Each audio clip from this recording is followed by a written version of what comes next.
What's going on, YouTube? There's been a lot of things going on in the YouTube space and in the whole crypto environment. And a lot of you guys asked me to make a few key point a video about a few key points, and I'm gonna get to that today. It's to the point I don't even need to look up any articles. It's just so much stuff going on that you guys sent me and want me to talk about. First things up, it is Bitconnect. What I think about it. Well, I definitely tried to look up a white paper because that's the first thing I do before I even try to invest in any altcoin or anything like that. I want to see where they're going, in what direction that they're trying to go in the future, and if it aligns with my moral standpoint. Some of these coins, I stand morally in the crypto space. Profit is great, but if you're doing something sketchy that I'm not in line with, I don't want to be associated with it. I want my name attached to it. So yeah, and I kind of want to know what the future is going to be like. So I always try to look at white papers. That's why I can't even go over a lot of these ICOs that you guys are telling me to look at, because every time I look over one ICO white paper, 10 more pop up, and I just don't even look at ICOs anymore. I don't even, honestly, I don't even try to promote altcoins that much. I really don't. If you're not in like the top tier, or you just have something good to offer, I wouldn't even really look at it that much. But since you guys asked me to look at Bitconnect the other day, I really haven't gotten around. There's so much stuff going on. I didn't really give too much thought about it, honestly. I wasn't something on my radar up until now. Now that I'm really digging in it more, I'm starting to realize, yeah, I can't believe there's a lot of people actually talking and promoting about this. And this is just my experience. I'm not here trying to tell you don't do this, but man, I am definitely trying to tell you don't do this. But you're your own keeper in this space. You're your own bank, you're your own boss. You could do it how you want to do it. I'm gonna tell you from a person who's been in the crypto space for some time now. I fell for a lot of dumb stuff at the very beginning when I first bought my Bitcoins. You know, back then, Bitcoins were pretty cheap. So in my mind, my state of mind, I thought, well, you know, I could afford to, you know, put this money into here and see what happens. I'm gonna give you a little backstory. Back in the day, there was this site called Time Hourly, something like that. It was a site, basically, kind of like how Bitconnect is trying to get people to invest in that site, where you put some of your Bitcoins on the site. They will invest it. They will give it. They claim, and I'm not sure how Bitconnect works. So I'm not putting too much thought into it. But they will take your Bitcoins that you invested with them to investors to invest in other companies and corporations, and with their revenue return, it will trickle back to you, and you could get your money. So I'm not sure if Bitconnect falls under that same category. If they're just, you give their money, your money out to them, and they invest it, and then I'm not 100% sure. There's very little information besides a bunch of videos, and I'm not really going to go on other people's videos. I want to hear from the developers and the actual group themselves. But if it is like that, that to me screams even more Ponzi. And you know, I'm not telling you, like I said, not to do it, but I invested $300 in Time Hourly. I believe that was the name of it. It was way back when. And this is when I first was in the Bitcoin scene, and they were promising me if you know invest Bitcoins for X amount of time, you can do up to a year. At the end of the year, you get an X amount of percentage back, and it was ridiculous at that time. It was just like, I think those hype sites were just, they didn't really care. They just wanted, they knew people were new, so they would just, it was pretty blatant. I kind of had a feeling something kind of wrong about that, but I was new to the Bitcoin space, so I figured maybe this is just something totally new that I'm just missing out on. So yeah, I put $300 to it. You know, they have a month one, 6 month one, a year program. So I put it for the month, and I waited till the month. They actually would trickle a little bit of your money back. Like I think it was like $1, no, like no, not even $1. Damn, this was a lot. I'm gonna say it was a couple cents a day. It was like maybe 30 cents a day. I think it was very low. It was very low. And you could just withdraw that, but it was like 30 cents a day. Mind you, I put $300 into it, and I'm getting 30 cents a day for a month. And so I would get that, and I would withdraw. They let me withdraw 30 cents. So I'm thinking, okay, maybe it's not so bad, you know. And then I figure, okay, well, maybe everything's okay. So I put another 100 into it, because I was getting 30 cents back, and I wanted to see if I could make even more. Well, not that much long later, because I guess I came at the end of the hype site. I log in one day to collect my 30 cents in Bitcoin, and the site wasn't there anymore. There was nowhere to be found. I joined their Facebook group beforehand just to kind of get an idea what it's about before I even invested. I see other people talking about how they were getting money back, and everyone's promoting their referral codes. I'm not sure if that's how Bitconnect works. But yeah, that's pretty much was like the place to go, and you kind of talk to other people that was in time hourly program, and everyone seemed like, oh, they were showing pictures of them getting money back and stuff like that. So it gave the appearance that this thing is not really scamming. But the site disappeared, and I did lose my $400. Well, I guess if you want to count the change, me getting back, it would be like 385 bucks back or something, or taken away from me. I don't even know the math, but I didn't get what I put in, not even close.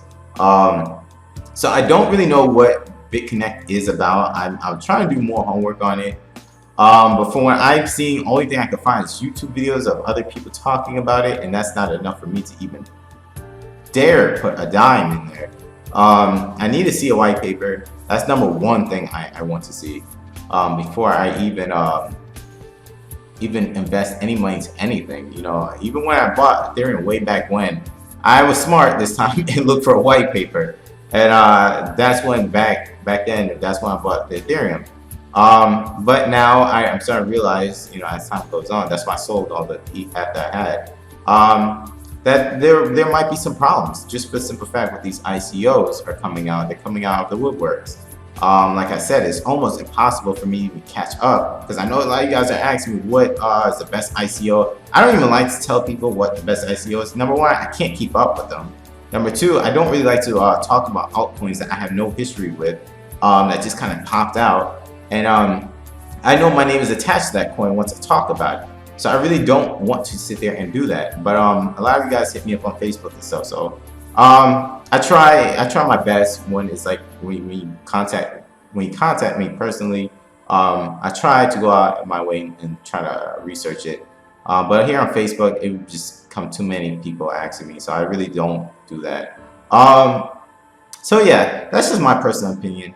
I don't know if you guys want to do that. I see a lot of people, a lot of YouTubers talking about it, and like I said, man, I've been through the same hoop before. It seemed very familiar, a blast from the past. I learned in this crypto space, slow and steady wins the race.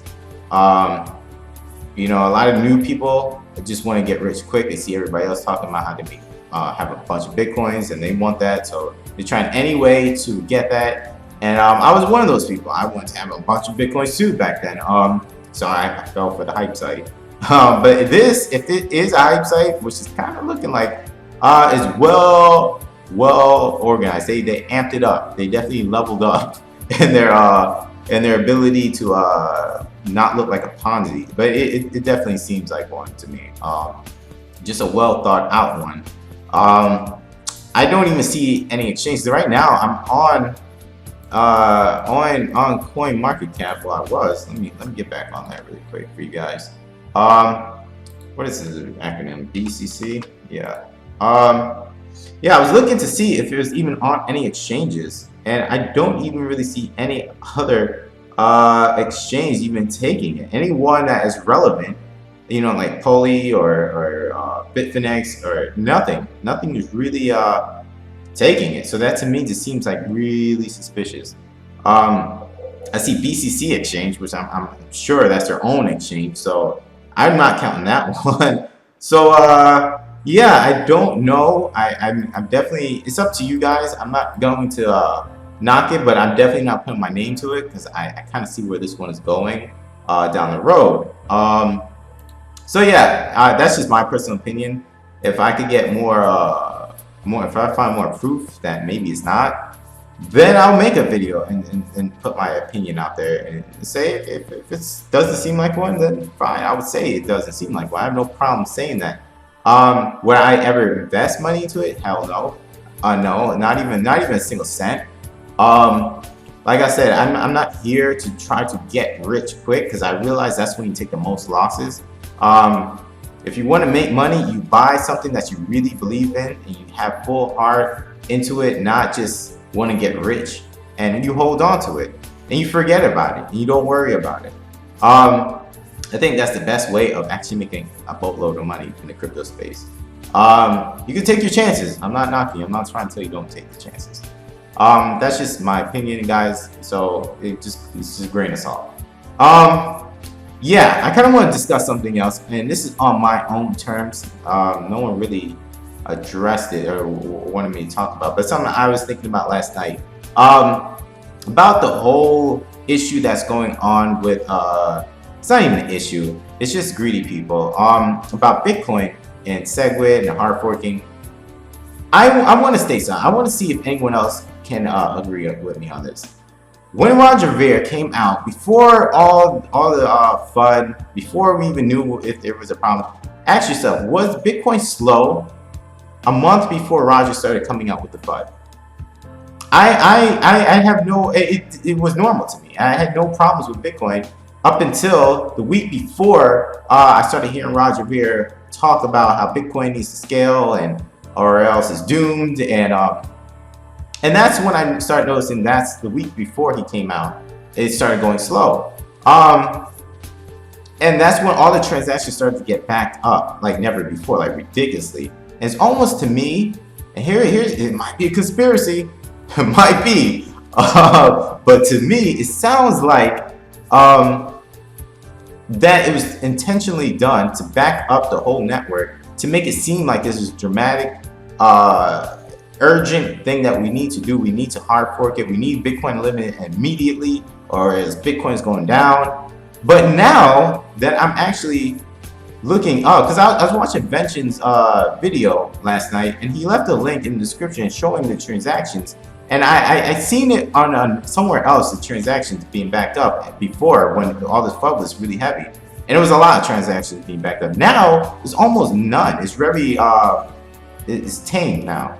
It's almost like the miners realize, whoa, we can't back this up anymore. People are actually leaving to go to other altcoins, and if people do that, there goes their cash cow. You know, right now these miners, Bitmate and all that, they need Bitcoin. They need people to be involved in Bitcoin, because if people leave, they can't mine all the cryptocurrencies. They might be a big mining corporation, which they are a corporation, but they can't obviously mine every single cryptocurrency to try to make a profit. So they realize that this might be a problem that they're causing. So now the transactions aren't as backed up as they used to be. But the thing is, if this is such an urgent thing that we need to do now, how come it isn't as backed up as it used to be? It was bad. Like the numbers were bad. Like it was so backed up. You would think because there's more users than ever before. You could look on the market cap. Bitcoin didn't have that something $1 billion market cap. It was like at 12 billion before Roger came out. Now it's like what, nearly 40 billion? I haven't even checked. I could check right this moment. I'm like, just to be accurate. Bitcoin at $41 billion market cap. So you would think that the network would be even slower because it's a lot more people buying Bitcoin and using Bitcoin, trading Bitcoin, moving Bitcoin around than ever before. You would think it would be even slower and more congested. And it's not the case at all. It's actually now magically somehow the transactions aren't as blocked up as before. It just signals to me that this was intentional to scare people, to spook people into thinking that this is a major problem, and to force people into Bitcoin Unlimited. And once we found out about the ASIC boost and why Roger was pushing so hard for BU, once we found out he was pushing so hard for Bitcoin Unlimited is because of ASIC boost, and he's obviously connected to Mr. Wu. We don't see Roger anymore. We don't hear nothing. He was all over Facebook, Twitter, YouTube, everywhere during that time before the ASIC, we discovered about the ASIC boost. He was everywhere. Now we don't hear from him. And that's just kind of funny to me. You know, we don't hear nothing about him. If this is something urgent, you would think you would get out there and even though we discovered the ASIC boost, you would still get out there and show face. Now you don't. So now it just leaves it more suspicious. And the simple fact that Mr. Wu doesn't want to go with SegWit because now we discovered it goes against his whole ASIC boost cheating operation. Yeah, it becomes a bigger and bigger picture as time goes on. And it kind of sucks to see someone. When I first got into crypto space, I watched that documentary with Roger Ver, and I seen his orange Lamborghini. He was all emotional, and I thought this guy definitely had the best interest in Bitcoin. And it kind of goes to show that money changes people real quick. If you offer them a decent amount, it definitely will change the people's opinion, and make them you know, bash the thing that they supposedly love. So yeah, you know, it's just crazy to me. I just discovered that last night. I was just adding things up, and things just didn't add up until I seen that video for Benjamin. Go check him out. He's awesome. But yeah, you know, that just hit everything. It homed in. Everything just locked in, and now I get the whole bigger picture of what was really going on and why Bitcoin was going so slow back then. It was really to scare people into thinking that Bitcoin needed to do something now. But now that people, I guess they weren't expecting so many people to just migrate to other altcoins, and now Ethereum, even though it doesn't really matter, might be in crypto market cap being #1 position. Now I guess they're realizing like, oh crap, yeah, we can't really slow the network down because then people are just going to altcoins, and it's going to hurt us in the long run if we slow it down this bad.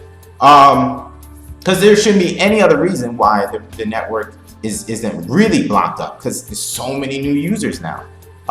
It's $41 billion market cap. There's a lot more money going around and a lot more money being moved around. So that's all nonsense. That was intentional. So this just kind of strengthens the whole SegWit argument even further. Am I worried about the prices? I know a lot of people are worried about what's going to happen and is it going to fork. It's in everyone's best interest, even the miners, developers, users, everybody, investors, whoever, to keep Bitcoin going the status quo where it works and everyone's happy. And well, the users are happy, because if the users aren't happy, you kind of see what happens. I guess the miners are now realizing like crap. As far as that letter that we all heard about, I think it was Mr. Wu. I'm calling Mr. Wu. So it sounds evil, Mr. Wu. That Mr. Wu put out there about him hard forking if there is SegWit. Go ahead. Honestly, I'm not even worried anymore. I look at Ethereum as the test net to see what would happen if there was a hard fork. Ethereum is not dead. You know, and their hard fork was for a terrible reason. It wasn't even because, hey, Bitcoin is the reason why if we do hard fork is because there's so many new people that want Bitcoin that just it can't handle it. So therefore we have to grow out of our shell to expand. Ethereum just did it because the DAO lost money. They won their ICOs, lost money, and it screwed over a lot of people. Which that kind of makes me not ever really want to invest in Ethereum, which I'm not really interested.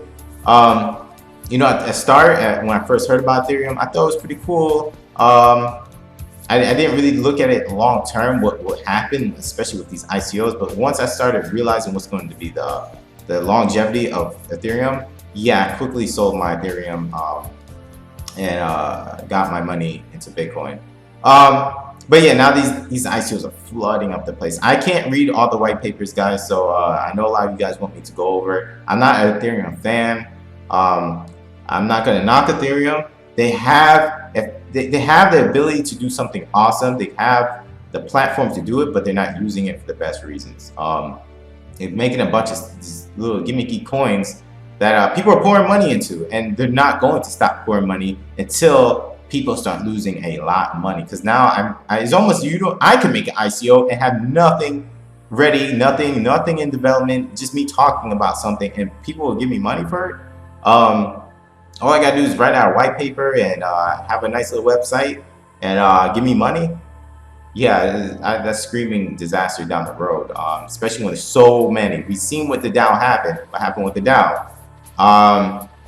Yeah, all it takes is just that one mess up, and it's going right back to where it was in the past when we seen it. It was at $21, and as soon as the DAO hack happened, overnight it dropped. That's my fear on that part. It's just too much vulnerability on that aspect to really heavily invest. And a lot of people are talking about, the problems with Bitcoin, a lot of other coins. The thing is, a lot of people in general don't realize the reason why Bitcoin is having these woes is because it's growing. And every other coin is going to go through that same problem at some point. Even Ethereum is going to have to go through that problem. And honestly, it's going to happen sooner than later at the rate it's going. It's going to happen sooner or later. Right now, they're going to have to hard fork because they're going proof of stake. So there's nothing different that Ethereum is not going to do, and they already forked already. So they're going to fork again down the road.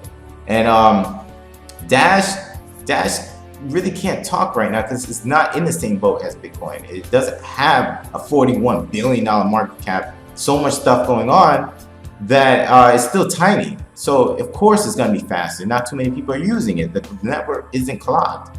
So of course it's going to be fast. But if you put Dash in Bitcoin shoes right now, it will buckle, and we will be talking about another scenario of what we should do on that situation. Even though I don't really hold any altcoins anymore, I did have. And I'm not saying Dash isn't really that bad. It's just once I figured out that they're located in Arizona, it's like the whole decentralization kind of went out the window for me, and that's not what I'm about. I want to have things decentralized. I know what will happen once a coin gets to a certain rank as far as wealth. Drawing in capital, like how Bitcoin is at 41 billion. If Dash was to be at that position and have a $3,000 Dash coin, yeah, that's dangerous because we all know exactly where the headquarters is at. We know the faces. Uncle Sam is not going to just let that ride without trying to get in on that. But yeah, this is my 2 cents on that. Like I said, this is just my opinion. My videos are mainly opinions, so just go with a grain of salt. And it has a lot of fact behind it. Let's not get it confused. It does, but I don't want people to make irrational decisions. So I definitely tell you, it is my opinion. So that way you're not going around selling off your coins. And yeah, I don't want people to make investment decisions on just what I'm saying. I would love for people to just do their homework. It's a lot easier that way for everyone in the crypto space. But yeah, guys, I'm going to leave it here. I know you guys want me to talk about how the U.S. government is trying to crack down on crypto, people leaving the country with crypto. I'm gonna go over it really quick because I'm trying to get the video out before this actual schedule, my upload schedule. I know I have to edit and render. It's a long video already. I briefly go over it. People aren't going to actually say anything. That if you're leaving the country, who's really going to say? Who do you tell? Who do you actually say? Who do you go to and say, hey, I'm leaving the country with over $10,000 of cryptocurrencies? Number one, 90% of people don't even know what cryptocurrency is. So who do you tell to report your funds to? It's just like, I feel like it's just a failed attempt to try to scare people into just thinking that this is not for them. No one is going to do that. I mean, you can already see no one's really even claiming it on taxes. I think that's a horrible idea to even try to claim if you're leaving the country, you're not physically taking anything with you. That's what I don't understand. You're not physically taking Bitcoins in your pocket and leaving. Your Bitcoins is everywhere and anywhere. So you didn't take anything anywhere. It's already in. Let's say if I'm in America, I want to go to Venezuela. It's already there. I can just hop on a plane and it's on the blockchain. It's everywhere. So technically, you didn't leave anywhere with it. It's there too. So do I have to report it there? Like you know that there's just full of holes that it's just, to me, it seems that they're just trying to grab onto some type of control. And they realizing this thing is way out of control, that they cannot actually have any type of real control over it, and it's way out of their hands. So they're just trying to spook people into feeling some type of fear, which I think 99% of the users are not fearful. You know, I don't even really go too much outside the country like that, so I don't have anything to fear on that aspect. So as far as me claiming anything or anything like that, but it's just, come on, guys. No one's going to report that at all. I'm sorry. At least no one I know is going to sit there and report that. For what? It's no one's business. You know, it's really no one's business. How do I know that if I tell you how much, let's say I'm leaving out the country with $20,000 in Bitcoins or whatnot, how do I know you're not going to want to see the private keys and steal mine?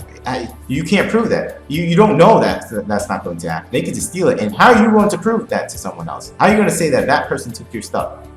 How are you going to do that? You don't know. The TSA will be, oh, okay, come into this back room. We just load this USB up in the trace R in this computer. You tell us your password so we could check, verify that you actually have these funds, and we put it on, and they just take your money. Where do you go? Who do you report that to? So no, I don't think that plan is very well thought out. Anyone with common sense wouldn't say anything. They would just go. Why would you? Who's gonna know? But yeah, guys, I'm gonna leave it there. And this is a very long video, so if I upload a little bit later than one, you just forgive me. I gotta edit, I gotta render, and then I gotta upload on YouTube. And there goes my phone. Probably someone else, asking about the whole price thing. Let me leave it there. I'm gonna get back with you guys later, and I'm gonna stick with my upload schedule. But if you guys can do me a big favor, is hit that subscribe button and hit that like button. We are growing. We are definitely growing. So I'm gonna have to take this channel a little bit more serious than I was before. Before I was just playing around. A lot of you guys are saying that it's impossible to find me in YouTube. If you type in Bitcoin in the search bar, you're not gonna find me. So I have to change my name. I haven't thought about a name to pick yet, but I have to find something that you guys can find me just by hitting the search bar on YouTube, and it will just pop up. Bitcoin is a name I love. I don't want to give it up. Trust me, I do not. But it's impossible to find on YouTube. You have to know somebody who knows somebody, and then you find me. But all right, guys, I'm gonna leave it here. Tell me what you think. Hit that subscribe button, and you guys stay awesome. See ya.